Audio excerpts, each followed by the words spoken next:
Γεια σας! Εδώ είμαστε και σήμερα, εδώ είμαστε για άλλη μια φορά στο show του Trace and Chase, αυτό τον υπέροχο, το μαγευτικό, τον εξωτικό, το φαντασμαγορικό χώρο του Trace and Chase για άλλο ένα επεισόδιο, για άλλο ένα show, το οποίο σήμερα είναι σαν το πουκάμισό μου. Είναι γαλανόλευκο, είναι γυρεό, αλλά όχι γυρασμένο.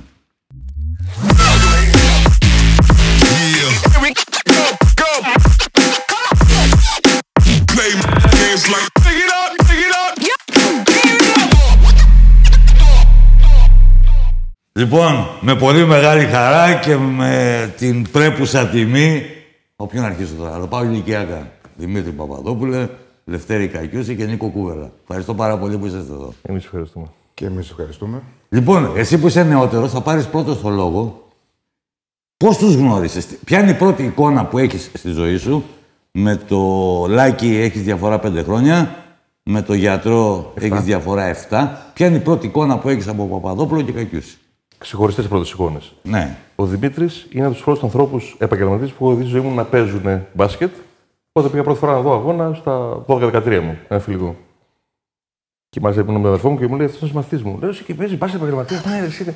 Τότε δεν υπήρχε το Λευκό, υπήρχε ένας ξένος. Οπότε υπήρχε χώρος για τους άλλους να παίζουν. Το λόγο του Δημήτρη ήταν πολύ μικρός, ήταν 19 χρόνων ή 20. Αλλά έπαιζε πολύ. Λοιπόν, 2-3 χρόνια μετά, λόγω διαφόρων συγκυριών, πάω να παίξω μπάσκετ στο Ηρακλή. Σε ηλικία παιδικού και πάντα πήγα να δούμε αγώνες και προπονήσεις και έτσι ήταν πρώτη φορά και τον Λευτέρη. Αποφασίστε Λευτέρης Λάκης για να μπορεί να καταλαβαίνει ο κόσμος. Το Λάκης είναι καλλιτεχνικό ψευδόνυμο. Ναι, ακριβώς. Από τον Γιατζόγλου. Αλλά όταν είχα τον Λευτέρη μου στο προπονητή, είχε εξαφανιστεί αυτό το όνομα. Εντάξει, αυτό ήταν εντελώς μεταξύ μας. Λοιπόν, και όταν τέλειωνα τρίτη ηλικίου, επειδή είχα να δώσω πανελλήνιες κτλ., ακόμα δεν σκεφτόμουν καν εγώ ότι μπορεί να γίνω επαγγελματίας. Λέω ότι γίνεται κάτι κτλ. Λοιπόν, και δεν το πίστευα την επόμενη χρονιά ότι ήμουν συμπαίκτης. Και με τον Λευτέρη και με τον Δημήτρη και με τον David Ingram που ήταν, ας πούμε, εντάξει, τότε το ίνδαλμα. Εδώ υπάρχει μια φωτογραφία, εντάξει, είναι σε ύστερο χρόνο σε σχέση με τις εικόνες που μας περιγράφεις. Ένα χρόνο μετά. Ένα χρόνο μετά. Κακιούσης με χέτη. Υπάρχει αυτό το όνομα. Ναι. Κοίταξε, εκείνη την περίοδο ήταν της μόδας η χέτη. Και μου άρεσε δηλαδή. Ήσουν εξαρρονιάτο. Ναι. Ήταν κιόλας. Εκτός γηπέδου. Ήμουνα, ναι. Ήταν ζωηρός. Ο Παπαδόπουλος ήταν πάντα σοβαρός. Ναι. Λόγω της επιστημοσύνης και της επιστήμης του ή ήσουν εγγενετής έτσι? Μάλλον έτσι ήμουν γεννητής. Δεν έχει να κάνει η ιατρική. Ο περισσότερο νιώθω αθλητής παρά γιατρός. Πάντα. Αλλά έτσι είναι το στυλ μου. Φυσικά πάντα συμμετείχαμε στις πλάκες και στα χιούμορ και όλα αυτά που με τους συμπαίκτες εδώ στον Ηρακλή έχουμε πολλά να θυμηθούμε και να πούμε. Αλλά ναι, το στυλ μου είναι λίγο πιο σοβαρό. Το ανάποδο θα έλεγα. Λόγω της σοβαρότητας μπήκε στην ιατρική. Όχι, ήταν ένα πιο στοιχείο. Γιατί το ζητούσαμε κάποιον και λέγαμε ότι πόσο δύσκολο να συνδυάσει σπουδές, να μπει στο πανεπιστήμιο κυρίως και να κάνει σπουδές. Και νομίζω ότι μόνο ο Δημήτρης και ο Κίλιας έχουν τελειώσει ιατρική τα τελευταία 40 χρόνια από επαγγελματίες παίκτες. Από όσο ξέρω. Είναι δύσκολο να συνδυάσει κάποιος τον πρωταθλητισμό και τον αθλητισμό σε υψηλό επίπεδο και σε συλλογικό επίπεδο και με την εθνική και τις σπουδές. Αυτό που λέει ο Νίκος. Ναι, και ξεχωριστά να τα πάρεις, είτε κάνεις επιστήμη, είτε κάνεις αθλητισμό, πρωταθλητισμό, και από μόνο του το καθένα είναι πάρα πολύ δύσκολο. Μπορείς να συνδυάσεις σε κάποιες περιπτώσεις, ειδικά εκείνα τα χρόνια ευνοήθηκα για να μπορέσω να το συνδυάσω αυτό, με την έννοια ότι το μπάσκετ, όταν ξεκίνησα εγώ το πανεπιστήμιο, δεν ήταν τόσο αυστηρά επαγγελματικό όπως είναι τώρα. Θεωρώ ότι τώρα, μάλλον είναι ίσως πάρα πολύ δύσκολο, όσο αδύνατο κάποιος να μπορέσει να ολοκληρώσει σπουδές και να παίζει σε τέτοιο επίπεδο επαγγελματικό. Οπότε το timing ήταν καλό για να μπορέσω να το συνδυάσω. Λευτέρη, επειδή είσαι ο μόνος από την τριάδα, δηλαδή κανονικά πρέπει να έχουμε και μια σύνδεση με Σακραμέντο, να βγάλουμε και τον Ingram. Τον David. Αλλά με τον David είμαστε εδώ. Ο Λευτέρης είχε έρθει και έκαναν και τα λέει. Έβαλε και τις ταμπλαδούρες εδώ. Λες και ήταν το παλιό Ιβανόφιο.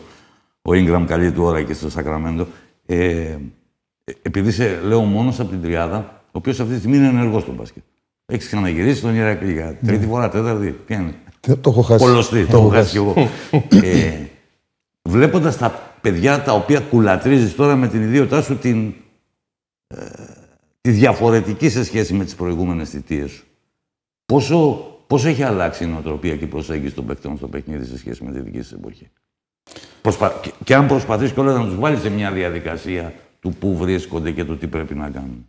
Εντάξει, οι διαφορές είναι τεράστιες πλέον. Ήταν εντελώς διαφορετική η γενιά τότε που παίζαμε, εντελώς διαφορετική η γενιά που προπόνησα και εντελώς διαφορετική η γενιά που είναι τώρα. Τα παιδιά έχουν γίνει πιο αυτόνομα, δεν είναι τόσο πλέον επαγγελματίες σε σχέση με την προηγούμενη γενιά. Θέλουν δηλαδή να δείξουν κάτι παραπάνω από αυτό που είναι, χωρίς να δουλέψουν τόσο πολύ για αυτό που πρέπει να δείξουν. Και όλοι έχουν απαιτήσεις χωρίς να δουλέψουν. Άρα δηλαδή θα πρέπει εμείς παλιά θυμάμαι πολύ σωστά είπε ο Δημήτρης ότι δεν ήταν τόσο επαγγελματικό, αλλά όταν δουλεύαμε και αμέσως επόμενες γενιές, με παράδειγμα τον Παναγιώτο, τον Γιαννάδη κτλ., το Διαμαντίδη, το Σπανούλη και τα παιδιά τα οποία κάνανε πραγματική επαγγελματική δουλειά, με πολλή συγκέντρωση, με πολύ πάθος αυτό που κάνανε, με πολλή ενέργεια, με πολλή σκέψη. Και βγήκε το αποτέλεσμα. Τώρα αυτό πλέον δεν υπάρχει, πιστεύω. Πιστεύω ότι στα παιδιά πρέπει να ξαναδώσουμε το δικαίωμα, να ξαναδώσουμε τις παραστάσεις, να τους δείξουμε πάλι το δρόμο, πώς πρέπει να γυμναστούν, να προπονηθούν για να έχουν απαιτήσεις. Και αυτό σήμερα το ελληνικό μπάσκετ το πληρώνει. Αλήθεια είναι αυτό. Να πω κάτι σχετικά με αυτό που λέει το οποίο ισχύει 100%. Θυμάμαι όταν ήμουν μικρή, εμείς και 19 χρόνων, παρακαλούσαμε το βοηθό προπονητή, το ένα ρεπό που είχαμε, γιατί είχαμε κάθε μέρα 2 προπονήσεις, Παρασκευή πρωί παραμονή αγώνα, είχαμε ρεπό. Παρακαλούσαμε να μας κάνει προπόνηση. Τώρα μου λένε βοηθείς στην Α1, παρακαλάω τους μικρούς να έρθουν για προπόνηση προαιρετική και δεν έρχονται.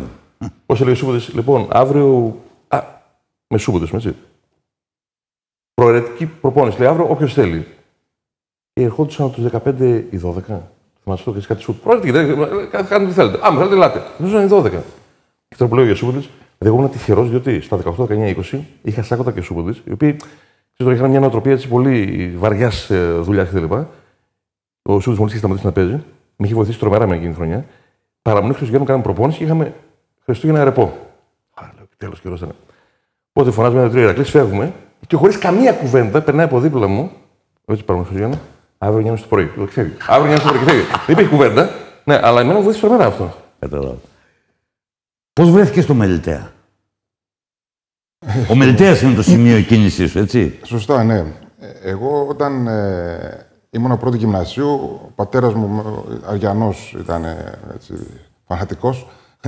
Δεν μέτρησε αυτό όμως. Μετά σε έκοψε ο Άρης. Με έγραψε στο μπάσκετ στον Άρη, στο προπαιδικό τότε, πρώτη γυμνασίου. Μέχρι την Δευτέρα Λυκείου ήμουν στον Άρη, αλλά για κάποιο λόγο δεν δηλώθηκα ποτέ σε κάποιο φύλλο αγώνος. Οπότε μετά άρχισα να πηγαίνω από τη Δευτέρα Λυκείου να προπονούμε με το Μελιτέα Παπαφίου, που τότε ήταν Β' Εθνική, γιατί στη γειτονιά μου ήταν ένας παίκτης, ο Κόκας, ο Γιώργος Κόκας, ο οποίος έπαιζε παλιά στον ΠΑΟΚ και μετά στο Μελιτέα. Και λέω: μπορώ να έρθουμε να κάνουμε καμία προπόνηση μαζί σας? Λένε: έλα, και κάναμε προπόνηση. Μελιτέας είχε βγάλει το Θανάση του Κουματιώτη.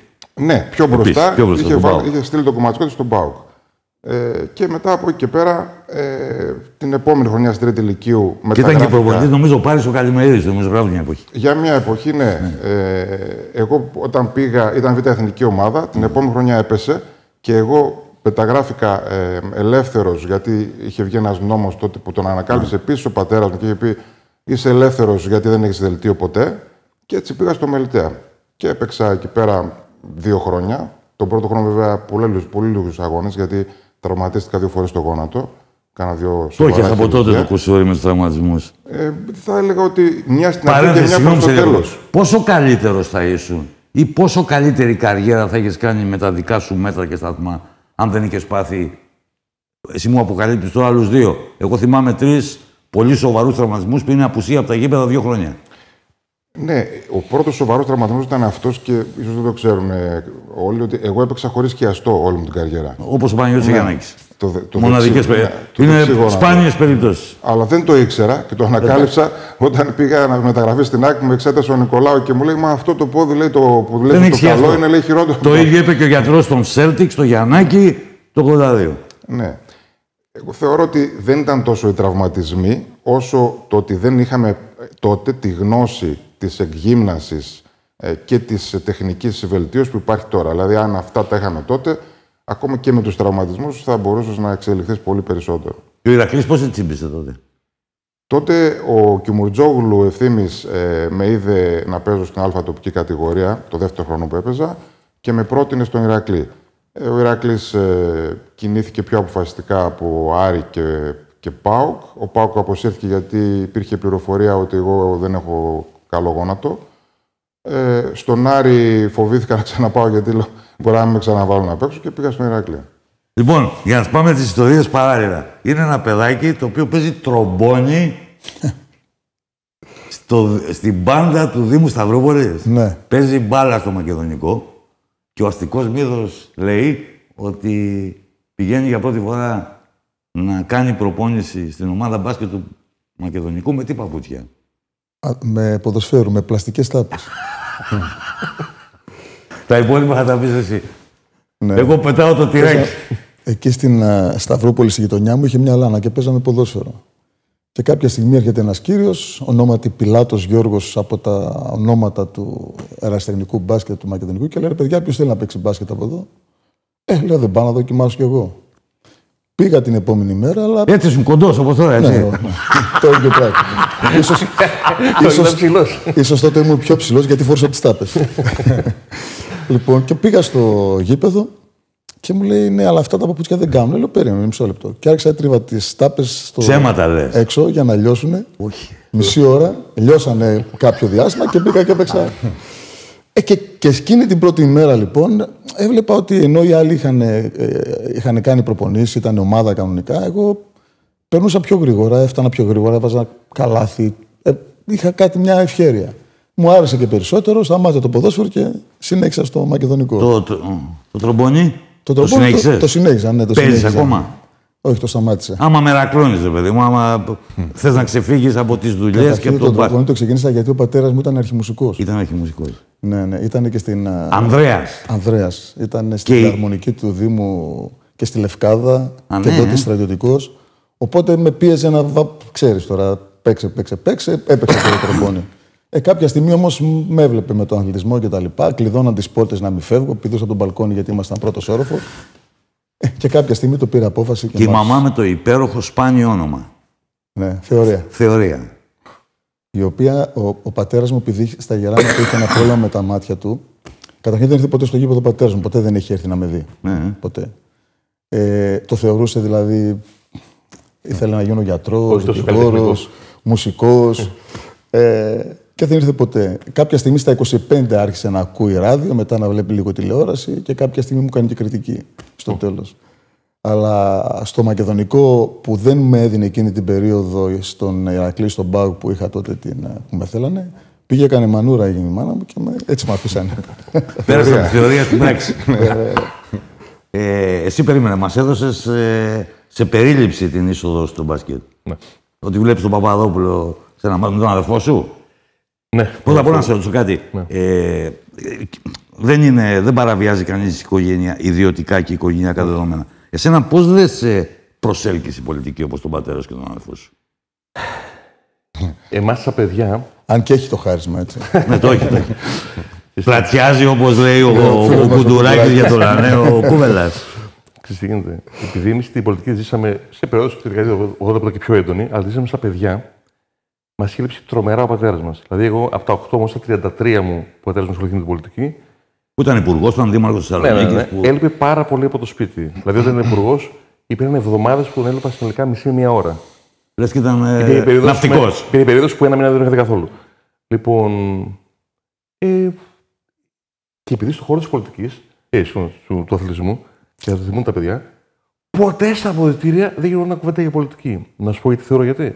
Είναι από τους λίγους χώρους, θεωρώ, που είναι του αθλητισμού και του επαγγελματικού αθλητισμού, που είναι τόσο αξιοκρατικός, που δεν σηκώνει μέσω. Έχω κάποιο γνωστό που είναι αυτό και το άλλο και θα με βάλει. Δηλαδή, έχετε ακούσει ποτέ ότι τον έφερε δηλαδή, και να σε φυτέψει κάποιο σε μια ομάδα, πώς θα κρατήσει? Ένα μήνα, 2, μια χρονιά. Δεν υπάρχει αυτό το πράγμα. Λοιπόν, και γι' αυτό ποτέ δεν υπήρχε μεταξύ των παιχτών κουβέντες πολιτικές ποτέ. Δηλαδή, θυμάμαι το πολύ να έχει Κυριακή εκλογές και Δευτέρα πρωί είναι αυτό, τίποτα. Λοιπόν. Κοίταξε όμως εδώ να πω κάτι, ότι και το άλλο επάγγελμα που διάλεξες έχει το ίδιο ακριβώς χαρακτηριστικό. Ποιο είναι το άλλο επάγγελμα? Δηλαδή, Ευρωλίγκα, α πούμε, παίζει Ευρωλίγκα. Έχεις Σαββάτο Ελλάδα, μεσοβδόμαδα Ευρωλίγκα, Σαββάτο να σου κάτι, συμφωνώ. Καλοκαίρι εθνική ομάδα. Με ρωτάνε πάντα λείπεις από το σπίτι. Συμφωνώ. Με ρωτάνε κάποιοι, θα ήθελες να γίνεις προπονητής. Καταρχήν δεν ξέρω αν θα μπορούσα να γίνω. Αλλά... Όχι, εσύ πρέπει να απαντάς, θέλω να γίνω παίκτη, αφού έπαιζες μέχρι πριν. Όχι, λέω, όταν σταμάτησα το. Ναι, μπράβο. Όταν σταμάτησα να παίζω, λέω ότι αν ήμουν άξιος για να γίνω προπονητής, θα το σκεφτόμουν πολύ γιατί δεν θα ήθελα τόσο πολύ να λείπω πάλι από το σπίτι μου. Αν είσαι στην Αθήνα, ας πούμε, έχει πολλές επιλογές να μείνει στην πόλη. Μα τώρα η πολιτική ποτέ δεν με τράβηξε. Οπότε αποσιώθηκε στο μπάσκετ. Δεν μ' άρεσε ποτέ η λέξη συνδικαλισμός, ώστε το 33 μου έγινα γενικός στο Ψάκ. Στο Ψάκ, το με έτσι, προτροπή του Λάζαρου του Παπαδόπουλου. Γιατί τότε είχα φύγει από τον Ηρακλή, είχαμε φρικάρει με αυτό, είχαμε ζήσει, όλες οι ομάδες να καταραίουν, να κάνουν να ράνουν. Δεν είχε ξεκινήσει ο Ψάκ με Γιαννάκη και Φασούλα, είχε ακολουθήσει Αλβέρτη. Πιο μπροστά είναι ο Μίλτος ο Λαζαρίδης. Ναι. Ακολούθησε Αλβέρτη Σιγάλας και εδώ θα το πω έτσι, μια και που λέμε διάφορα σχετικά και εξωπασχετικά, το ότι ο Ψάκ έτσι λίγο δεν πολύ λειτουργούσε. Φταίγανε οι παίκτες, όχι ο Αλβέρτη και ο Σιγάλας που ήταν εκεί πέρα, γιατί εμείς δεν ασχολούμαστε. Δίκιο έχεις. Λοιπόν, κάνει γενική συνέλευση στο Ψάκ, είναι 7-8. Μπράβο. Λοιπόν, και κάποια στιγμή που είχε παρακμάσει το πράγμα, ο Λάζαρος ήταν τότε στη Δυναμό Μόσχας και παίρνει μεταγραφή στη Ρεάλ Μαδρίτης με τριετές συμβόλαιο 7 εκατομμυρίων. Και με παίρνει τηλέφωνο το καλοκαίρι και μου λέει: Ρε Νίκο, λέει, μήπως πρέπει κάτι να κάνουμε για τον Ψάκη, αυτό δεν λειτουργεί. Γιατί ήξερε τότε εγώ πόσο τρελαμένος ήμουν. Λέω: Ρε Λάζαρε, αν το λες εσύ αυτό το πράγμα που είσαι ο ένας με μεγάλο συμβόλαιο, δεν μπορώ να μην ακολουθήσω και προφανώς δεν το έκανα τόσο για μένα όσο για τους επόμενους, διότι, και εδώ έχουμε λίγο και στα παιδιά αυτά, όταν και εγώ το 1991 ξεκίνησα που δεν υπήρχαν συμβόλαια. Το 1991 έγιναν. Με την απεργία τότε και με τις φασαρίες. Αυτοί οι μεγαλύτεροι συμπαίκτες μου κάνουν απεργία πρώτη φορά στην ιστορία και μου στείλουν συμβόλαια. Και όπως εγώ, κάποιοι μεγαλύτεροι με βοήθησαν αυτό το πράγμα, και εγώ αν μπορούσα κάτι να βοηθήσω. Η στρατιωτική ιατρική πώς προέκυψε? Την οποία την παράτησες μετά και πλήρωσες και πρόστιμο. Ναι. Η ιατρική προέκυψε ότι τρίτη ηλικιώδης πανελλαδικές, πέρασα στην στρατιωτική ιατρική που ήταν η πρώτη μου επιλογή. Ακόμα δεν είχα πάρει μεταγραφή στον Ηρακλή. Οπότε μετά τον πρώτο χρόνο στην ΕΣΑΣ που μεταγράφηκα στον Ηρακλή το καλοκαίρι, προέκυψε η μεταγραφή και άρχισα να έχω ανάγκη να βγαίνω πιο συχνά σε προπονήσεις. Δημιουργήθηκε θέμα με τη σχολή, η οποία δεν επέτρεπε να συμμετέχεις σε ομάδα με τέτοιες υποχρεώσεις ή μη επαγγελματικές. Θα έπρεπε να διαλέξω και μου είπαν πρέπει να σταματήσεις το μπάσκετ ή να φύγεις από τη σχολή. Εγώ διάλεξα να παραιτηθώ από τη σχολή. Ο πατέρας μου, βέβαια, στρατιωτικός απόστρατος, το έφερε βαρέως να φύγω από τη σχολή. Εγώ επέμενα, έφυγα, πήγα υποχρεωτικά φαντάρος από την αρχή, ξανά 21 μήνες, πλήρωσα και το πρόστιμο και πήγα εκεί που αγαπούσα. Ναι, αλλά συνέχισα στην πολιτική ιατρική. Ναι, όχι, μπορούσα να μεταγραφώ. Μεταγράφηκα αυτόματα στην πολιτική ιατρική, γιατί είχα τις μονάδες σαν πανελλαδικές εξετάσεις και έκανα την πορεία μου. Όταν έδινες πανελλαδικές, σταμάτησες να προπονείσαι? Όχι, εντάξει, δεν σταμάτησα. Όταν ήμουν στο Μελιτέα. Ένα πολύ μεγάλο πρόβλημα είναι αυτό τώρα. Δηλαδή, όλα τα παιδιά όταν είναι πανελλαδικές σταματάνε ένα χρόνο τον μπάσκετ. Ή κάτι άλλο που αθλούνται. Και να σου πω και τώρα, σε σύγκριση με εκείνη την εποχή, στα 18 σου είσαι σε τρομερά ωριακό σημείο, γιατί λες πάνω να γίνω επαγγελματίας. Σοβαρά. Δηλαδή, πολύ. Εδώ να πεις δεν θα δώσω πανελλήνιες και δεν ξέρεις αν θα μπορέσεις να γίνεις επαγγελματίας. Τώρα πού να το συνδυάσεις? Ναι. Τι είδε ο Ηρακλής τότε? Τι είδε ο Ηρακλής? Σε εσένα. Δηλαδή πέρα από το όσο κοντός ήσου, όσο μπόι σου λείπε, τόση πατσοσύνη είχες και ηγετικά χαρακτηριστικά.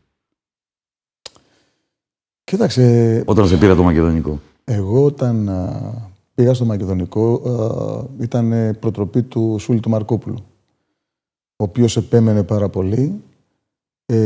Τότε σε συνδυασμό με τον ΠΑΟΚ, ο ΠΑΟΚ ήθελε να με εντάξει στην ομάδα, αλλά ήθελε να περίμενε τον προπονητή να με δοκιμάσει. Μόλις άκουσα εγώ ότι θέλει να με δοκιμάσει, άρα δεν με ξέρει, οπότε επέλεξα τον Ηρακλή. Και νομίζω ήταν ο Ροδόπουλος τότε προπονητής του ΠΑΟΚ. Στον ΠΑΟΚ ερχόταν ο Νιούμαν, ο Νιούμαν ερχότανε. Ναι. Και ζήτησε να με δει, να δει, δεν με ήξερε δηλαδή. Ναι. Οπότε επέλεξα τον Ηρακλή. Την πρώτη μου χρονιά είχα λίγο έτσι μια προσαρμογή. Ήταν ο Βαγγέλης ο Αλεξανδρής, ήταν η παλιά η φουρνιά όλη εκείνη, η οποία δεν δίνανε και πολύ χώρο για να μπεις. Είχαν δηλαδή βάλει ένα φράχτη. Στερεότυπο. Και έπρεπε να πολεμήσεις, δηλαδή να γίνεις πολεμιστής για να μπορέσεις να μπεις σε εκείνες τις ομάδες. Όχι μόνο εγώ, όλα τα νέα τα παιδιά. Κάποια στιγμή, για καλή μου τύχη, παίζαμε μέσα στο Παλέ, αν θυμάσαι Δημήτρη, και παίζαμε με τον ΠΑΟΚ. Ήταν το πρώτο παιχνίδι που έπαιξα γιατί είχα και ένα τραυματισμό. Δεν ξεκίνησα δηλαδή. Και πήγα πάρα πολύ καλά. Και έπαιξα γύρω στα 30 λεπτά, δεν θυμάμαι 32. Κάποια στιγμή, στο τέλος του παιχνιδιού, ζήτησα αλλαγή γιατί είχα κουραστεί. Να μπει ο Βαγγέλης μέσα και ο Βαγγέλης δεν σηκώθηκε να μπει. Δεν έπαιξε δηλαδή. Αυτομάτως μετά. Το παιχνίδι το χάσαμε γιατί μετά έκανα 2 χαζομάρες λοιπόν, και τα λοιπά. Και τον φωνάξανε και τον διώξανε από την ομάδα γιατί αρνήθηκε να μπει στο παιχνίδι. Και βρήκα μετά πάρα πολύ μεγάλο χώρο μαζί με τον Βασίλη τον Μάντι παίζαμε και μου δόθηκε ευκαιρία και έδειξα τι μπορούσα να κάνω. Ναι. Έτσι δηλαδή καθιερώθηκα στον Ηρακλή. Ήταν πολύ σημαντική η προσθήκη του Λευτέρη σαν playmaker. Εγώ είχα ήδη 2 χρόνια πιο μπροστά. Εσύ έπαιζες πεντάρι τότε. Εγώ ξεκίνησα από πεντάρι. Με τον Μιχάλη τον Γιαννουζάκο προπονητή. Ξεκίνησα από πεντάρι όταν δεν υπήρχε. Δηλαδή και αυτό είναι πολύ σημαντικό. Η μετεξέλιξη των ανθρώπων, δηλαδή το πώς. Εντάξει, αυτό που μπορεί να συμβεί στη ζωή, ανατροπές ή αλλαγές, και μετά βρέθηκες να παίζεις το 3. Ναι, σταδιακά κάθε χρόνο πήγαινε και ένα βήμα πιο πίσω, πιο έξω. Άρα λοιπόν τα 2 χρόνια που ήμουν εγώ με τον Μιχάλη τον Γιαννουζάκο, ήταν playmaker, ήταν ο Βασίλης ο Μάντης, ήταν ο Βαγγέλης ο Αλεξανδρής που τον πήραν τη δεύτερη χρονιά. Γιατί την πρώτη χρονιά ήταν ο Μουρατίδης με τον Μάντη. Και μετά την τρίτη χρονιά ήρθε ο Λευτέρης με τον Σούλη τον Μαρκόπλο, ο οποίος έδωσε κάποια σημαντική όθηση όσον αφορά την ταχύτητα στην ομάδα, το καλό κράτημα της μπάλας κτλ. Και όσο εγκληματιζόταν και αποκτούσε την εμπειρία πλέον της πρώτης κατηγορίας, βελτιώνονταν και η ομάδα. Και θεωρώ ότι ήταν μια πολύ σημαντική μεταγραφή του Ηρακλή. Τι πήγες να πεις για τις θέσεις? Εγώ το πήγα ανάποδα. Στο εφηβικό έπαιζα λίγο 3-4 και πολύ ψηλά εξωτερικό. Μετά 4 και μετά. Μετά έγινε βαρύ σεντερφόρ. Τώρα εξάρι, άλλο αυτό τώρα. Τώρα είναι εξάρι. Ότι κάποια στιγμή, και με τον Λευτέρη, επειδή δεν υπήρχαν και παίκτες πολλές φορές ψηλοί κτλ. Έπαιζα και πεντάρι, εντάξει μετά. Λοιπόν, είναι 21η Φεβρουαρίου 1995. Με έχεις φέρει σε μια από τις πιο δύσκολες στιγμές της δημοσιογραφικής καριέρας μου. Game 2 στη Βιτόρια. Σε στοιχιώνει αυτό ακόμα? Δηλαδή, ρε παιδί μου, να σου πω κάτι. Βάλτε ρε κερατά κούβελα. Τώρα που κοντεύω 50 το χρόνια. ακούς ακόμα υποσυνείδητα στον ύπνο σου, έρχεται ο εφιάλτης του χαμένου καρφώματος. Θα σου πω. Καταρχήν είμαι τώρα που το λες 50 να πω χρόνια. εγώ θέλω να τον δείρω, γιατί δεν είναι ότι που έκανα στο κάρφωμα, είναι μετά από μια συνέντευξη που άκουσα ότι θα ξανακάνει πάλι το ίδιο. Τι λέει εγώ τη συνέντευξη? Θα ξανάκανα το ίδιο. Ερχόταν ο Γκριν, ρε παιδί μου, εσύ τον είχες δει τον Γκριν? Όχι, θα σου πω τι έγινε. Καταρχήν. Να υπενθυμίσω εδώ, συγγνώμη, ότι ο Ηρακλής με αυτή την ομαδάρα, ο Παπαδόπουλος δεν έπαιζε τότε και ήταν τραυματίας. Είναι ο πρώτος μεγάλος τραυματισμός και η πρώτη μακρά απουσία. Φτάνει στην τετράδα του κυπέλου κυπελούχων, παίζει με τη Βιτόρια. Την νικά εδώ με 74-71. Ναι. Δεν είχες βάλει εκεί μπάζερ μπίτερ, το είχες βάλει με τη Μάλαγα. Με την Αντίπ. Λοιπόν, την νικά εδώ και πηγαίνει στη Βιτόρια να παίξει 2 αποστολές αυτοκτονίας. Τελικά έχασε και τα 2 μάτς με συνολική διαφορά 8-9 πόντων.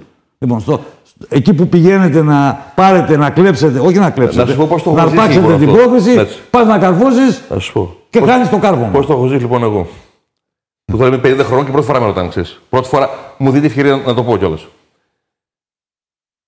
Και το πιστεύεις ότι όχι, αυτή τη φάση την έχω δει σε βίντεο πρώτη φορά πριν 1 χρόνο. Την είδα μια φορά την επόμενη του αγώνα και πρώτη φορά πριν 1 χρόνο μετά στο YouTube. Είμαστε 2-3 πόντους επάνω, έχει μείνει 1,5 λεπτό. 1,5 λεπτό μένει. Και φεύγουν σε ευνηδιασμό. Οπότε τι γίνεται? Είναι 2-3 Ισπανίες που κατεβαίνουν και ο Γιούρι είναι μπροστά και το ψιλοκυνηγάνε. Και είμαι σίγουρος ότι ο Γιούρι πάει να κάνει lay-up. Και παίρνω φόρα για να πάω να κάνω follow εγώ. Το follow της Πάτρας. Το παίρνω φόρα, εγώ είχα μια σύνδεση τότε να πατάω με τα 2 πόδια. Είτε κάρφωνα. Λοιπόν. Και έχω πάρει αυτά τα βήματα. Λοιπόν, και καθώς ο Γιούρι πάει και βλέπω ότι κλείνουν 2 Ισπανοί πάνω του, κάνει μια πάσα έτσι λίγο διαγώνη που δεν περίμενα. Και έχω πάρει τα βήματα και είμαι έτοιμος να πατήσω και να πηδήσω. Λοιπόν, και όπως πατάω και πηδάω, έχω πηδήξει πάρα πολύ δυνατά. Λοιπόν, όποιος δει το βίντεο το καταλάβει, ο τρίτος Ισπανός που δεν ευνηδιάζει κι αυτός κάνει αυτό το πράγμα. Λέει φάουλ, μην το βάλει. Σε πόνισε. Λοιπόν. Ευτυχώς που αντέχω. Καλά, αυτό εντάξει. Εγώ έχω μάθει το Δημήτρη. Εξάλλου αυτό δεν. Συγγνώμη, αυτό δεν έχει σπουδάσει, σε αυτό δεν επιδοτήσει στον πόνο. Ναι. Πώς λέγεται ακριβώς η επιστήμη? Λέγεται επεμβατική θεραπεία χρόνιου πόνου. Επεμβατική θεραπεία χρόνιου πόνου. Θα σου πω μετά γι' αυτό, κύριε Δημήτρη. Λοιπόν, ο άνθρωπος πολύ σωστά μου έκανε φάουλ. Λοιπόν, εγώ χάσει παντελώς την ισορροπία μου. Λοιπόν, και προσπαθώ. Ενστικτωδώς τώρα εγώ, επειδή έχω. Αυτό είναι υποσύνδετο, έτσι. Πας να καρφώσεις. Λοιπόν, το οποίο το καλάθι ήταν τρομερά μάλλον το στεφάνι. Δηλαδή, και εγώ πόρεσα πως το έχασα. Το έχασα. Έχει γίνει φάουλ. Σε ποιον να κάνει τον αγωγή να εξηγήσω. Το καταλαβαίνω τώρα. Είμαι 50 χρόνων. Όσοι είναι έτσι Ηρακλήδες μου είναι άρε Νίκο, δηλαδή με βλέπουν άρε Νίκο, βάλ το κύριο. Δεν ξέρω τι το λες. Λίγο εξηλαιώθηκε γιατί ένα χρόνο μετά, δηλαδή εκείνη τη χρονιά, βγήκαμε στην Ευρωλίγκα, έχουμε βγει τρίτη. Την άλλη χρονιά παίζουμε στην Ευρωλίγκα, αλλά δεν τα πήγαμε πολύ καλά στην Ελλάδα. Λόγω υποχρεώσεων αυτά, τα είχαμε αλλαγές, είχε φύγει ο Γιούρι. Και. Την κοπάνισε εκείνο τον Ιανουάριο. Καλά, γιατί ήταν τραυματίας. Και είμαστε ένατη, δέκατη, 8 ομάδες βγαίνουν στην Ευρώπη και εμείς δεν μπορούσαμε ούτε στην Ευρώπη να βγούμε. Και ξέρουμε ότι δεν προλαβαίνουμε να βγούμε στην Ευρώπη. Και παίζουμε Final Four στην Πάτρα. Και βάζει το τελευταίο καλάθι. Ναι, το 77-79. Και πάμε από τον ημιτελικό στον τελικό, όπως το τελικό ήταν ο Παναθηναϊκός, και έτσι παίξαμε στο κυπέλλο. Και λίγο έτσι μου λένε οι φίλοι Ηρακλήδες, λένε εντάξει, λίγο. Έβαλε το καλάθι, θυμάμαι. Ναι. Το μπάσκετ. Εσύ είχες χτυπήσει στο μάτς της Εθνικής. Όχι. Ο πρώτος σοβαρός τραυματισμός είναι με τη Βουλγαρία, τις παραμονές του Ευρωμπάσκετ το 1993. Ναι, αυτό ήταν ένα βαρύ διάστρεμα που χρειάστηκε χειρουργείο γιατί είχαν κοπεί οι σύνδεσμοι. Αλλά αυτό το ξεπέρασα πολύ γρήγορα, δηλαδή μέσα στο καλοκαίρι το ξεπέρασα. 3-4 μήνες. Μετά κανονικά το πρωτάθλημα σχεδόν από την αρχή, δηλαδή με τον Ηράκλη. Αλλά μετά στο τέλος, εκεί στα μέσα του πρωταθλήματος και σε μια φάση που ήμουνα σε πολύ ανωδική πορεία όσον αφορά την απόδοση μου, τραυματίστηκα σοβαρά και έπαθα ρήξη σκιαστού. Οδυνηρή ήταν η εμπειρία, θα έλεγα, γιατί έμεινα έξω από τις αγωνιστικές 18 μήνες. Δραστηριότητες. Ναι, δεν ήταν μόνο λόγω τραυματισμού αυτό. Αλλά είναι στο μάτι με τον Παπάγου, νομίζω. Ναι, σωστά. Εκεί χτύπησες. Ναι, ήταν σε 2 δόσεις. Ήταν ένα μάτς στην έδρα μας όπου φάνηκε ότι κάτι γίνεται με τη Δάφνη. Ωραία, τους βγήκα, δεν συνέχισα στο δεύτερο ημίχρονο, δεν είχε πήρξει το πόδι, ήταν μια περίεργη κατάσταση και μετά είχε γίνει όμως ρήξη του χιαστού. Οπότε στον Παπάγου που παίξαμε την επόμενη αγωνιστική, σε μια φάση έτσι ανύποπτη, πάτησα το πόδι μου και έφυγε. Διαλύθηκε το γόνατο και κάθισα έξω. Οδυνηρή ήταν λοιπόν η εμπειρία σίγουρα, αλλά ήταν και το γεγονός ότι δεν έλαβα της φροντίδας που περίμενα να λάβω από το σύλλογο με τον οποίο είχα αγωνιστεί για πάρα πολλά χρόνια. Οπότε λοιπόν αυτό έκανε πιο άσχημα τα πράγματα. Σίγουρα το να βλέπεις την ομάδα σου να πηγαίνει μπροστά, να σημειώνει σημαντικές επιτυχίες και να μην μπορείς να συμμετέχεις, είναι και αυτό επίσης οδυνηρό.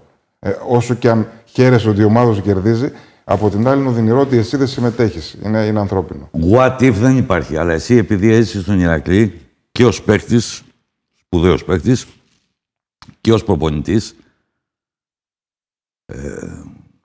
και πολύ κοντά σε μια πολύ μεγάλη επιτυχία, τι έλειψε από τον Ηρακλή για να την αρπάξει την επιτυχία? Τι έλειψε? Καταρχήν ο Ηρακλής έχει επιτυχίες. Έτσι. Είναι ένα πολύ μεγάλο σωματείο, από τα μεγαλύτερα ελληνικά σωματεία στην Ελλάδα. 100% δεν είναι. Ναι, τα οποία νομίζω ότι μαζί με τον Πανιόνιο αδικούνται που δεν είναι σήμερα στην Α1 και νομίζω ότι θα έχει και άλλη έγκλη το πρωτάθλημα με αυτές τις ομάδες στην Α1. Αυτό που έλειπε από τον Ηρακλή ήταν, θα έλεγα, η σοβαρότητα της διοίκησης. Γιατί αν θυμάστε τότε οι επιτυχίες ερχόντουσαν πάντα με πολύ μεγάλα χρέη. Ναι. Ενώ τότε η διοίκηση του Ηρακλή υπήρχε μια σοβαρή διοίκηση, η οποία ναι, μεν κρατούσε σε πολύ ψηλό επίπεδο την ομάδα. Εποχή Χαΐτογλου τώρα. Εποχή Χαΐτογλου, ναι. Και δεν μπορούσε βέβαια να πάρουμε κάποιο τίτλο παραπάνω, γιατί δεν κάνανε τις υπερβάσεις. Τις οποίες τις κοστολογούσαν βέβαια και σταματούσαν εκεί. Για μένα είναι αυτό. Θα μπορούσαν δηλαδή να κάνουν μια υπέρβαση, να πάρουν 2-3 καλούς παίκτες πολύ μεγάλης αξίας, να πάρεις ένα κύπελο, αυτοί οι παίκτες να μην πληρωθούν και ούτω καθεξής, όπως κάνανε πολλές ομάδες. Αλλά έξω στην Ευρωλίγκα νομίζω ότι ήταν για μας όχι ταβάνι. Ναι, δύο τελικοί με τον Ολυμπιακό το 1994 στο Φάληρο και με τον 1996 με τον Παναθηναϊκό το 1996. Η συμμετοχή στην Ευρωλίγκα είναι μια ανάσα από το τελικό του κυπέλλου κυπελλούχων. Πώς είναι η εμπειρία σας το να παίζει κανείς με τον Μακντάνιελ και με τον Ντάρπλεϊ. Εντάξει. Όταν έχεις τις εικόνες, βλέπεις, θαυμάζεις και ξαφνικά βλέπεις το NBA να έρχεται στο Ιβανόφιο, νομίζω ότι είναι κάτι σαν Θεός.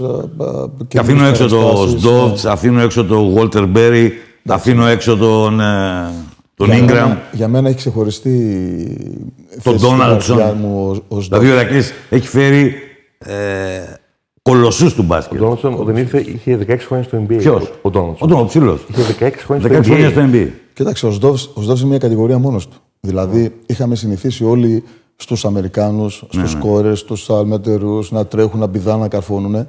Ο Σντόβτς με το που ήρθε, ή μάλλον οι Ιουγκοσλάβοι, οι Σλοβαίνοι που ήρθαν στην Ευρώπη, δείξανε άλλο πώς είναι το μπάσκετ, δηλαδή πώς παίζεται το μπάσκετ πλέον. Και νομίζω μετά το είδε και το NBA αυτό. Ναι. Και το κατάλαβε. Που ο Γιώργος όταν ήρθε, μόλις είχε πρωταθλητή της Ευρώπης. Το 93 με ναι. Που εγώ λέγα, αυτός γιατί. Και τον άλλο Πασουσάκοντα. Ο τρόπος που προπονιόταν σε σχέση με τους Αμερικάνους, δηλαδή ήταν εντελώς διαφορετικά όλα αυτά. Ήταν εκπληκτικός. Αλλά πάντως και τα ονόματα που ανέφερε ο Λευτέρης, και ιδίως τώρα που λέμε Μακδάνη και Τάρπλε, που πολλοί λέγανε ότι ο Τάρπλε είχε τα θέματα του, ήταν όμως πολύ καλά παιδιά, έτσι. Ναι, όλοι ήταν καλοί χαρακτήρες. Ο Xavier μπορεί να ήταν νευρικός στο γήπεδο, ήταν όμως πολύ καλός εκτός γήπεδου και ο Τάρπλε. Βέβαια εδώ ο Μπέρι λεγόταν Ντρό, θα ήταν ο μεγαλύτερος ψεύτης, έτσι. Άλλη ιστορία. Και αυτός κατηγορία μόνος του κι αυτός. Θυμάται κανένα ευτράπελο περιστατικό με Μπέρι? Με Μπέρι. Είχε το τσαντάκι βέβαια, που το κουβάλαγε. Το τσαντάκι που το κρύβαμε και τα... Ο Μπέρι είχε βάλει έναν κρυφό όρο με τη διοίκηση σε κάθε παιχνίδι που κερδίζουμε να παίρνει πριν $1,000. Μετά το παιχνίδι, με το που τέλειωνε το παιχνίδι, εμείς πηγαίναμε για τα αποδυτήρια για μπάνιο. 1, 2, 3 τον έβλεπα, πήγαινε στο γραφείο χωρίς να κάνει μπάνιο, χωρίς τίποτα. Κάποια στιγμή, επειδή είχαμε και αποκτήσει και μια οικειότητα με την διοίκηση κτλ., τους ρώτησα: παιδιά, τι γίνεται, γιατί μπαίνουμε στα γραφεία αυτός? Λέει: θα σου το πούμε, λέει, αλλά μην πεις τίποτα στους άλλους. Λέω: τι? Λέει: έρχεται, λέει, τον έχουμε τάξει €1,000 σε κάθε παιχνίδι και έρχεται και τα παίρνει. Λέει και μάλιστα λέει τα βάζει, τα μετράει και τα βάζει έτσι τα λεφτά επάνω στο τραπέζι. Και λέω: εσείς κάντε τα ψηλά, κάντε τα άλλα δεκάρικα να δούμε τι θα κάνει. Και το κάνανε. Άρχισε και τους έβριζε. Να σου πω κάτι που λίγο με έχει σοκάρει. Ο Μπέρι είχε έρθει στο Ηρακλή. Καταρχήν άλλο πολιτισμικό σοκ για μένα. Όχι σοκ, αλλά θυμάμαι, ήμουν εγώ δωμάτιο με τον Πίτρο Παπαχρόνη στην προετοιμασία. Η ψηλή μας εκείνη τη χρονιά ήταν ο Πιτ, ο Κώστας Ταμπάκης και εγώ, το ψηλή, και περιμέναμε τώρα με τον Ντόναλτσον ποιο θηρίο θα φέρουμε. Ένα θηρίο. Είναι πολύ καλός παίκτης, αλλά δεν έχουμε ψηλούς. Τώρα πώς εκείνη τη χρονιά βγήκαμε τρίτη, το θέμα τι μπάσκετ παίξαμε. Εντάξει, οκ. Λοιπόν, ο Μπέρι, πού να φανταστεί το καλοκαίρι να βάλει πριν, αν βγούμε Ευρωλίγκα? Αυτό ανέκδοτο, δεν το βάζει του για πλάκα. Με έχει σοκάρει το εξής. Παίζουμε τη σειρά με τον ΠΑΟΚ, ποιο θα βγει τρίτο για βγει στην Ευρωλίγκα. Και κάνουμε το break μέσα στο παλέ. Έρχεται ο ΠΑΟΚ και μας κερδίζει στο Ιβάνοφιο. Και παίζουμε πάλι εκτός έδρας με τον ΠΑΟΚ, αλλά στη Νεάπολη, γιατί έχει κάποια τιμωρία νομίζω, ο ΠΑΟΚ λόγω επεισοδίων. Και είναι ο αγώνας που βάλαμε 3 τρίποντα στο τελευταίο δευτερόλεπτο. Τρομερό σοκ, πανηγύριζουμε, κάνουμε έναν και θυμάμαι αυτό έτσι που μου είχε τρομερή εντύπωση. Πάμε στα ποδήλια, όλοι χώρο πηδάμε, κάνουμε, ράνουμε. Αγκαλιαζόμαστε, βρεχόμαστε. Και ο Μπέρι στενοχωρημένος. Και νομίζω ότι μπαίνει ο Νίκος ο Τζίγας, αν δεν είμαι καλά, και βάζει ένα φάκελο στη τσέπη του μπουφάνου του. Λοιπόν, γιατί αυτό ήταν ένα έξτρα πριν. Γιατί θυμάμαι ότι όταν παίζαμε τη σειρά, εμείς λέγαμε να βγούμε Ευρωλίγκα, το όνειρο. Έλεγε ο Γόλτερ στα αποδυτήρια, τα δίπλα που θυμάμαι. Δεν νοιάζει, παιδιά, εγώ δεν έχω πρέμιο αυτό το πράγμα. Και λέγαμε, νομίζω ότι το λέγαμε στο Λευτέρης αρχηγό, πες στη διοίκηση να του δώσει ένα έξτρα πρέμιο αυτό. Να του βάλει λίγο βενζίνη. Και θυμάμαι ότι είχε σοκάρει ότι μπαίνει, του βάζει το φάκελο και όπως εμείς το χοροπηδάμε, ο Γόλτερ λες και πραγματικά είναι από μια άλλη ταινία, ας πούμε. Βγάζει το φάκελο και κάνει το πράγμα έτσι. Τακ μπροστά. Δηλαδή, εγώ ας πούμε, ντράπηκα που το είδα. Αλλά ήταν τόσο άξιο. Money killer. Αν γυρίζω στον χρόνο πίσω, θα πήγαινε στην ΑΕΚ? Θα ξαναπήγαινε στην ΑΕΚ? Κοίταξε, ναι. Δηλαδή όλοι κάποια στιγμή φύγατε. Προφανώς δεν υπογράφει κανείς αιώνιο συμβόλαιο και ο Λευτέρης έφυγε και πήγε στον ΠΑΟΚ. Αν ξαναγυρίζω τον χρόνο πίσω, θα ευχόμουν στο κατάλληλο timing να με άφηνε ο Ηρακλής να κάνω τη μεταγραφή που κάθε χρόνο πεζόταν σε κορυφαίες ομάδες τότε του πρωταθλήματος. Και η πιο έτσι, σημαντική πληροφορία που μπορώ να πω, που δεν τη γνωρίζει ο κόσμος, είναι ότι πριν πάω λοιπόν στην ΑΕΚ εκείνο το καλοκαίρι. Το 95. Ναι. Συναντιόμαστε με τον Ευθύμη τον Κιμουρτζόγλου σε ένα συνέδριο στην Κομοτηνή. Κιμουτζόγλου είχε τελειώσει το πρωτάθλημα του σαν προπονητής του Παναθηναϊκού και έχασε τον τίτλο με το τρίποδο που έχασε ο Οικονόμος στο τελικό. Στο 45-44, στον πέμπτο τελικό στο ΣΕΦ. Στο ΣΕΦ. Και μου λέει ο Ευθύμης ο Κιμουτζόγλου, μου λέει, Δημήτρη, λέει, ακούω λέει, να υπογράψεις την ΑΕΚ. Λέει, μην υπογράψεις. Σε θέλω, λέει, στον Παναθηναϊκό. Αλλά αύριο είναι να πάω, λέει, στο Γιαννακόπουλο. Κάτι, λέει, παίζεται με τον Μάλκοβιτς. Αν, λέει, διαβάσεις αύριο ότι πήρανε τον Μάλκοβιτς, μην με πάρεις στην ΑΕΚ. Αν, λέει, διαβάσεις ότι είμαι εγώ, μην υπογράψεις την ΑΕΚ. Λέει, θα σε πάρω εγώ. Και τελικώς η ιστορία έγινε όπως την γνωρίζουμε. Τι δεν πήγε καλά στην ΑΕΚ? Στην ΑΕΚ, κοίταξε, δεν νομίζω ότι κάτι... Είσαι 29 χρονών, έχεις ξεπεράσει τον τραυματισμό, παίζεις την πρώτη χρονιά.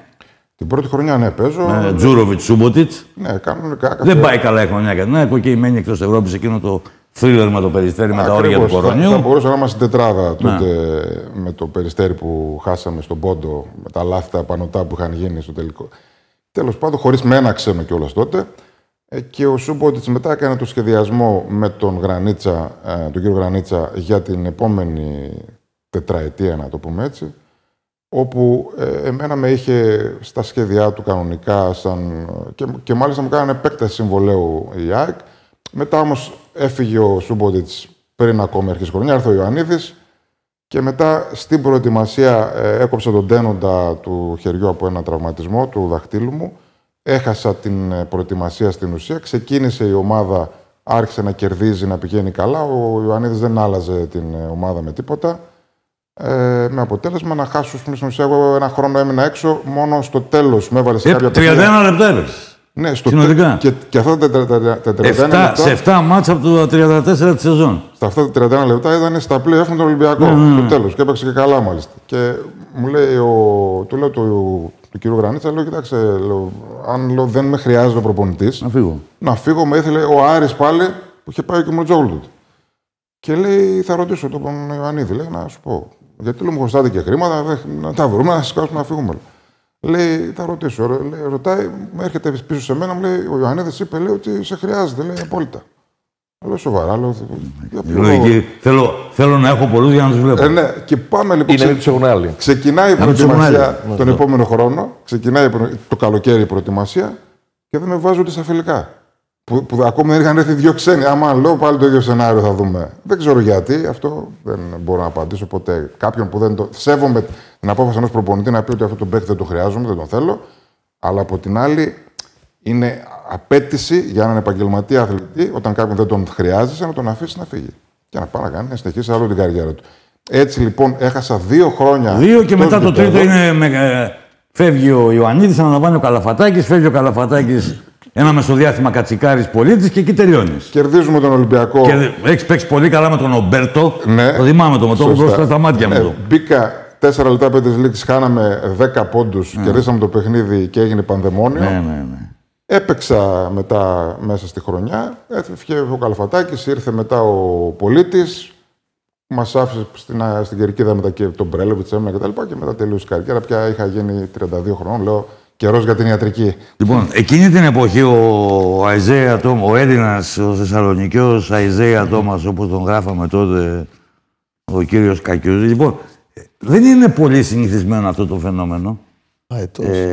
Δηλαδή, είναι η Sporttime 21 Ιουλίου του 1997 το να βάλει πρώτο θέμα μπασκετική μεταγραφή και μάλιστα, επειδή το ξέρετε και το έχετε ζήσει και το έχετε βιώσει, δεν ήταν και πολύ συνηθισμένο το φαινόμενο. Αν πρόκειται για μεταγραφή του Παναθηναϊκού, του Ολυμπιακού, ενδεχομένως θα ήταν πρωτοσέλιδο.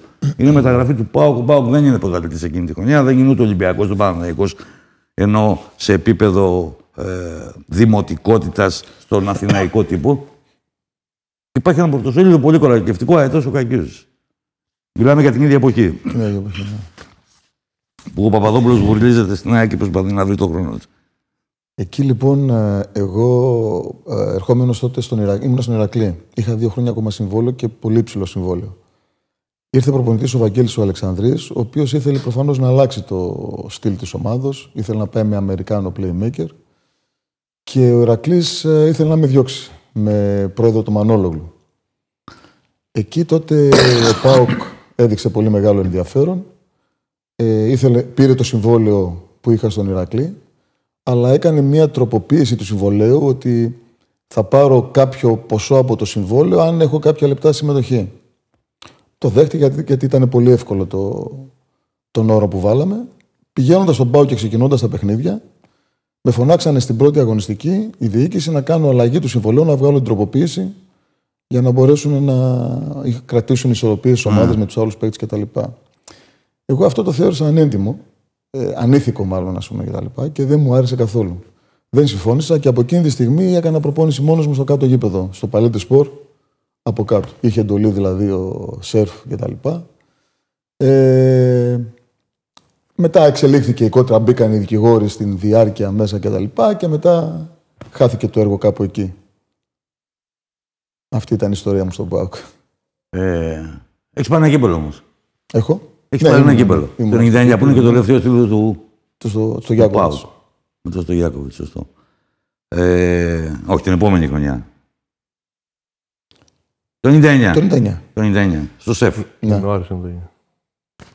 Το μεγαλύτερο μου λάθος εκεί, πιστεύω για μένα, ήταν τώρα, γιατί είχες πει για τον Δημήτρη αν θα γύριζες στον χρόνο πίσω, τι θα έκανες. Τότε ήμασταν με τον Κολτεμπέλα, ήταν και ο Κολτεμπέλα στον ΠΑΟΚ. Και βλέποντας την κατάσταση, επειδή μιλήσαμε με την Ιταλία με τον προπονητή της, με τον Κουτσό, τον προπονητή, με τον Μπούκι. Ο Μπούκι του άρεσε πάρα πολύ και ήθελε να με πάρει στην Ιταλία.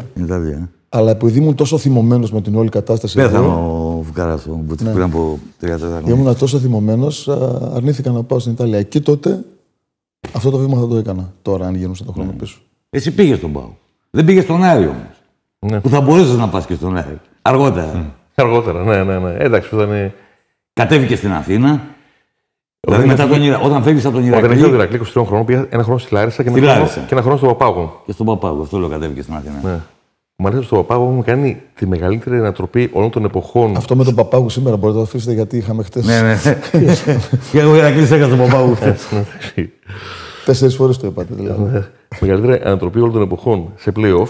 Αλλά επειδή δεν υπήρχε και Ιντερνετ, δεν το είχε καταλάβει κανένα. Δηλαδή έχουμε βγει εμείς. Το σύστημα ήταν η πρώτη τετράδα, δεν συμμετείχε στην πρώτη φάση. Και έπαιζε το 5 με το 12. Εκείνη την προηγούμενη χρονιά που πάω ήταν πολύ καλό, ήταν έκτος με αφός ο Φόρτ. Το καλοκαίρι έχω πάει εγώ και ο Φόρτ ανακοινώνει έχω θέμα υγείας. Βγαίνουμε 12η και παίζουμε με το Περιστέρι που είναι 5η, το παιδουλάκι. Και τους αποκλείουμε. Μπράβο, ήταν η πρώτη φορά νομίζω που έγινε ανατροπή με ομάδα που είχε μειονέκτημα έδρας. Και τους αποκλείουμε και είχαμε στο 5η, εντάξει, εκεί. Λοιπόν, και μετά ξαναγύρισε στο Ηρακλή, που ήταν ο Σάκοτα, και μας εκείνη τη χρονιά είχαμε παίξει στο ίδιο Final Four που το είχατε πάρει στο κύπελλο. Το καλοκαίρι φεύγω, πάω στο Μακεδονικό που ήταν στην Α2. Είναι μια μοναδική χρονιά που πήγα στην Α2. Πήγαμε το πρωτάθλημα, ανεβήκαμε. Και εκεί στην Α2, στην Α1 στο Μακεδονικό, ξαναγίνουμε συμπαίκτες με το Λευτέρι. Που είναι η τελευταία χρονιά στα επαγγελματίας. Με το Λευτέρι έχουμε πολλά μπασκετικά. Κάτι που νομίζω μπορεί να μην το έχει καταλάβει. Νομίζω ότι είμαι ο μόνος άνθρωπος στην Ελλάδα που έχουν περάσει μαζί 10 μπασκετικά χρόνια. Πολλά ραντεβού κάναμε. 7, δηλαδή 6 χρόνια στο Ηρακλή και ένα στο Μακεδονικό και 3 που τον είχα προπονητή στο Ηρακλή. Και με το Λευτέρι νομίζω έχουμε ζήσει τις μεγαλύτερες επιτυχίες του Ηρακλή. Δηλαδή, το 94 το τελικό του κυπέλλου. Καλές στιγμές. Την Ευρωλίγα. 96 το τελικό κυπέλλου πάλι. 96 το κυπέλλου, εντάξει, το πάλι Final Four. Και με τον Λευτέρι προπονητή. Από εκεί που ήταν να διαλυθεί ο Ηρακλής, τη μια χρονιά βγαίνουμε ένα, την άλλη τρίτη. Τα συγκλονιστικά παιχνίδια με τον Νίκο ήταν τότε που κερδίσαμε τον Ομπράντοβιτς, τον Παναθηναϊκό του Ομπράντοβιτς μέσα στο Ιβανόφιο. Που έλεγε ο Ομπράντοβιτς πάλι. Πάλι ο Ηρακλής. Είχε μια τριετία, δεν είχαμε χάσει ποτέ τον Παναθηναϊκό. Ναι, το θυμάμαι. Και εκείνη τη χρονιά δεν είχαμε χάσει από κανέναν στο Ιβανόφιο.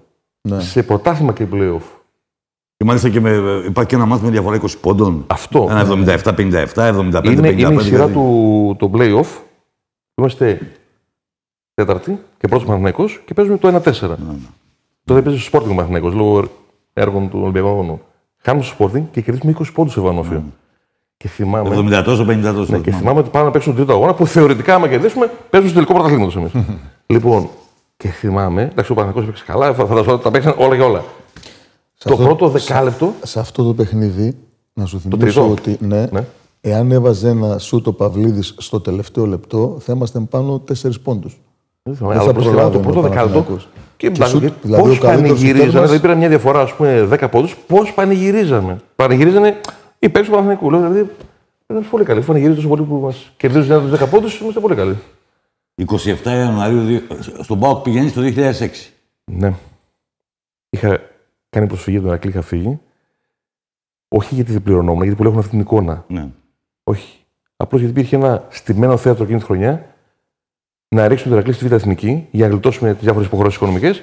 Αλλά πρέπει να κάνουμε το παν να φανεί ότι έπεσε μόνη της η ομάδα, δεν τη ρίξαμε εμείς. Αυτό εκ των έσω βεβαίως, έτσι. Λοιπόν, διοίκησης ποιον? Στην ουσία διοικούσε ο εραστέχνης Ηρακλής με πρόεδρο τον Νίκο Παναγόπουλο. Ο οποίος εκείνη την περίοδο δεν έλεγε τίποτα και τον υστέρω βγήκε και το είπε: Παιδιά, δεν μπορούμε να αντέχαμε να έχουμε και το Ηρακλή. Εντάξει, και πέσουμε και εμάς. Είναι το μάτς με τον Ολυμπιακό στις 27 Ιανουαρίου του 2008, μια από τις στιγμές που λες ότι εικονογραφούν την καριέρα σου. Σίγουρα. Δηλαδή, ο Ολυμπιακός εκείνη την εποχή είναι ομάδα που πάει να πάρει το πρωτάθλημα, που διεκδικεί την πρόκρισή της στο Final Four της Ευρωλίγκας και εμφανίζεται, δεν το λέω μειωτικά, ξέρεις τι αγάπη σου. Ένας κούβελας και του ρίχνει 20 πόντους στο κεφάλι. Θα σου πω το εξής. Στα 34 σχεδόν. 35. Όπως όλοι οι Ηρακλήδεις μου λένε, ρε Νίκο, βάλε το κάρφο στην Βιτόρια. Όλοι οι παοξίδες μου λένε, λοιπόν Νίκο, θυμάμαι έναν αγώνα που έχεις παίξει. Λέω, πάω Ολυμπιακό, ξέρω. Εντάξει, φυσικά. Είναι από αυτήν την άποψη ο πιο σημαντικός αγώνας της καριέρας μου, γιατί ξεκινάμε με τον ΠΑΟΚ και δεν έχουμε ξεκινήσει καλά. Και είμαστε 12η. Και γίνει μια αλλαγή προπονητής, έρχεται ο Φλεβαράκης και κάνουμε κάτι τρομερές νίκες. Το παραμένει εκτός έδρας και αυτό ήταν το αποκορύφωμα. Γιατί ξαφνικά κερδίζουμε. Τώρα ο Ολυμπιακός ήταν Ευρωλίγα. Και από κάτι που θα το πω πρώτη φορά δημοσίως. Το ξέρουν μόνο δύο άνθρωποι εκεί μέσα στην ομάδα. Εγώ με τον Κώστα του Φλεβαράκη έχω πολύ καλή σχέση. Ήταν συνεργαστούμε και πριν από εκείνη τη χρονιά κτλ. Εκείνη τη χρονιά όμως όταν είχε έρθει και πήγαμε καλά, δεν έπαιζα. Και μετά δεν έπαιζα. Είδα τα πλάνα του, δεν έχω πρόβλημα. Και θέλω να του πω, coach, ήταν Ιανουάριος, θέλω να φύγω. Δεν μπορώ, θεωρώ ότι μπορώ κάτι καλύτερο να κάνω, γιατί κάτι δεν μου αρέσει να μην παίζω. Λοιπόν, είναι μέρα Δευτέρα. Σάββατο παίζαμε με τον Ολυμπιακό. Λέω, coach, δεν προπονέσαι λίγο να μιλήσουμε. Μου λέει καλά. Τώρα πρέπει να φύγει, μου λέει, Άσο, Νίκο, αύριο. Κάτι του λέω, coach, θέλω λίγο να μιλήσουμε. Μου λέει, Νίκο, εντάξει, γίνεται ένα σκηνικό που πλακώνεται με τον ξένο που είχαμε, το Σόντερς. Ο Σόντερς. Που ήταν έτσι λίγο εκρητικός χαρακτήρας, όταν με πλακώνεται, κατάλαβε, λεκτικά, ας πούμε. Μάλλον και το διώχνει την ομάδα. Και τώρα τι να του πω, λέω τώρα τη κατάσταση, λέω, θα τα πω. Αυτό το έχω πει σε δύο συμπαίκτες μου στον Πάκο, παιδί, να ξέρω που θα φεύγω. Λοιπόν, και 2 μέρες μετά είναι αυτός ο αγώνας. Όπου δεν ξεκινάω στον αγώνα. Περνάει το πρώτο δεκάλεπτο και δεν έχω παίξει ένα δευτερόλεπτο. Λοιπόν, και μου βάζει να μαρκάρω το 4 του Ολυμπιακού, δεν μπορώ να το θυμηθώ τώρα, που είχε βάλει στο πρώτο δεκάλεπτο 15 πόντους. Μπαίνω να παίξω, ξεκινάω, παίζω καλά. Τελευταία φάση πρώτου ημιχρόνου τραυματίζομαι. Λοιπόν, πάω στα αποδοτήρια. Ο Τζάκσον. Ναι, μπράβο, ο Τζάκσον. Λοιπόν, έχω φάει μια τρομερή κλωτσιά. Ο Ολυμπιακός έχει Πρίντεζ, Τεόντοσιτς, Μπουρούση, Γκριλ, το λέει Γκριλ, Μαυροκεφαλίδη, Βασιλόπουλο, Τζάκσον. Και ο Πάοκ παίζει με σένα, το Βεργίνη, τον Διαρά, τον Χαριτόπουλο, τον Τζιάκο και τον Κουτουλάη. Αυτή είναι. Λοιπόν, στο ημίχρονο έχω φάει μια τρομερή κλωτσιά, είμαι με πάγο 15 λεπτά, βγαίνω με το ποδητήρι, δεν μπορώ να περπατήσω, όχι να παίξω. Κάνω ένα ψευδοζέστη, μόνο έτρεχα πάνω κάτω. Λέω, Κώστα, δεν μπορώ να παίξω. Όχι, θα παίξεις. Λέει, Μαρκάνη, δεν μπορώ. Λέει, κάνε εσύ να παίξεις.